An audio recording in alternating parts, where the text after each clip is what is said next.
சட்டமன்ற அறிவிப்புப்படி காய்ச்சிய சுடுபால் வழங்கப்படும் என்று மாண்புமிகு தமிழக முதல்வர் உத்தரவின் பேரில் அறிவித்திருந்தோம். 10 திருக்கோயில்களுக்கு இன்றைய தினம் அறிவிக்கப்பட்ட அந்த திட்டம் இன்றைக்கு தொடங்கப்பட்டிருக்கின்றது. திருக்கோயிலுடைய விவரம் என்று எடுத்துக்கொண்டால், ஒட்டுமொத்தமாக இந்த காய்ச்சிய பால் வழங்குவதற்குண்டான செலவு சுமார் 50 லட்சம் ரூபாய் என்று கணக்கிடப்பட்டிருக்கின்றது. அதேபோல் திருக்கோயில் நடைபெறுகின்ற திருப்பணிகள், முடிக்காணிக்கை மண்டபம், அதேபோல் நாழிக்கிணறுக்கு செல்லுகின்ற வாசல் இருக்கின்ற மண்டபம், அறுபடை வீடுகளை ஒன்றாக பிரதிஷ்டை செய்து அந்த அறுபடை வீடுகளையும் தரிசித்து செல்லுகின்ற சூழல், அதேபோல் பக்தர்கள் தங்கும் விடுதி, பக்தர்களுக்கு ஏற்படுத்தப்பட்டிருக்கின்ற கியூ லைன், அந்த கியூ லைனில் இருக்கின்ற பக்தர்களுக்கு தேவைப்படுகின்ற குடிநீர் மற்றும் கழிப்பிட வசதிகள், விழா காலங்களில் வருகின்ற போக்குவரத்து நிறுத்துமிடங்கள், சுமார் 4 இடங்களை நேற்றிரவு ஆய்வுகளை மேற்கொண்டோம். சுமார் 20,000 வாகனங்கள் வந்தாலும் நிறுத்தக்கூடிய அளவிற்கு போக்குவரத்து வசதியை மேம்படுத்த மாண்புமிகு தமிழக முதல்வருடைய உத்தரவின் பேரில் நேற்றைக்கு அந்த இடங்களையும் ஆய்வு செய்தோம். 7/7 நடைபெறுகின்ற குடமுழுக்கில் லட்சக்கணக்கான பக்தர்கள் வருவார்கள் என்று எதிர்பார்க்கப்படுகின்றது. வருகின்ற பக்தர்களுக்கு தேவையான உணவு மற்றும் கழிப்பிட வசதி, போதிய சுகாதார சூழ்நிலை, அதேபோல் போதிய மருத்துவ வசதி, எந்தவித சம்பவங்களும் ஏற்படாமல் இருப்பதற்காக நேற்று இரவு அனைத்து துறை அதிகாரிகளோடு கலந்தாய்வு செய்திருக்கிறோம். குறிப்பாக ஹைவேஸ் நெடுஞ்சாலைத்துறையினரும் அதில் பங்கேற்றார்கள். திருக்கோயிலுக்கு வருகின்ற சாலைகளில் இருக்கின்ற பழுதுகளை வருகின்ற குடமுழுக்கிற்கு முன்பாக அனைத்து பழுதுகளையும் நீக்கி தருவதாகவும், தேவைப்படுகின்ற இடங்களில் புதிய சாலைகளை அமைப்பதற்கும் அவர்கள் உறுதியளித்திருக்கின்றார்கள். அந்த வகையில் குடமுழுக்கு முருகனுக்கு எல்லாம் வல்ல நப்பன் முருகனுக்கு கடந்த முறை இந்த திருக்கோயிலுக்கு குடமுழுக்கு என்பது கலைஞர் அவர்கள் ஆட்சி காலத்தில் நடந்தது. இந்த முறை மீண்டும் கலைஞர் அவர்களுடைய வழித்தோன்றலாக இருக்கின்ற எங்கள் அன்பிற்கினிய அருமை தளபதி அவர்களுடைய தலைமையிலே இந்த குடமுழுக்கு நடைபெற இருக்கின்றது என்பதை மகிழ்ச்சியோடு தெரிவித்துக் கொள்கிறோம்.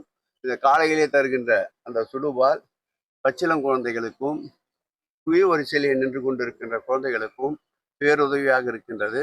இந்த திட்டம் சிறந்ததொரு திட்டம் என்று பக்தர்கள் மனதார பாராட்டுவது, இது போன்ற மக்கள் நலப்பணிகளை திருக்கோயிலுக்கு வருகின்ற இறை அன்பர்களுக்கு மேலும் மேலும் தேவைப்படுகின்ற வசதிகளை செய்வதற்கு ஒரு ஊக்கமாக இருக்கின்றது.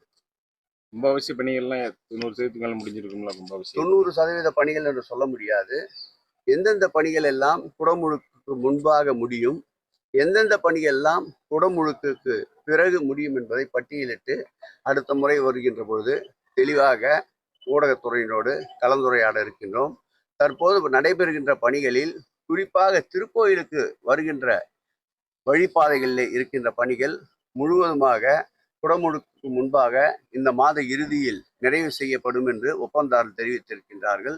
திருக்கோயிலுக்கு வருகின்ற பக்தர்களுக்கு தேவையான அடிப்படை வசதிகள், அன்னதான கூடம், முடிக்காணிக்கை மண்டபம், பக்தர்கள் தங்கும் விடுதி, நாழிக்கிணறு போன்ற பணிகளை விரைவுபடுத்தி இருக்கின்றோம்.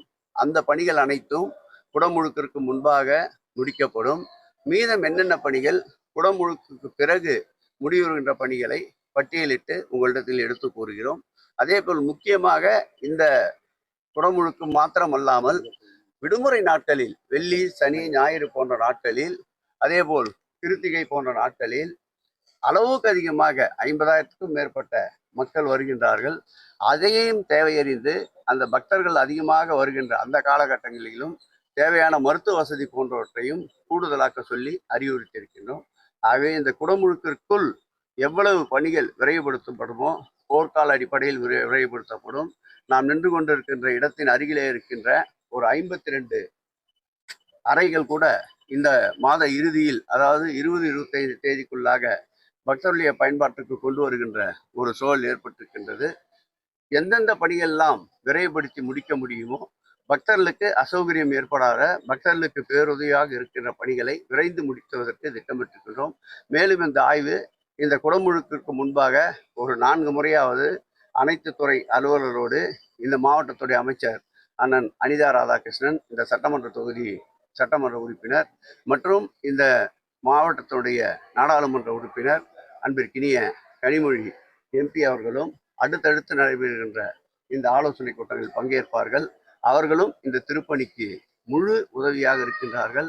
ஆகவே இந்த திருப்பணி செம்மையாக நேர்த்தியாக எங்கு பார்த்தாலும் அரோகரா என்ற சத்தம் கேட்கின்ற அளவிற்கு இந்த குடமுழுக்கு சீரோடும் சிறப்போடும் நடைபெறும்.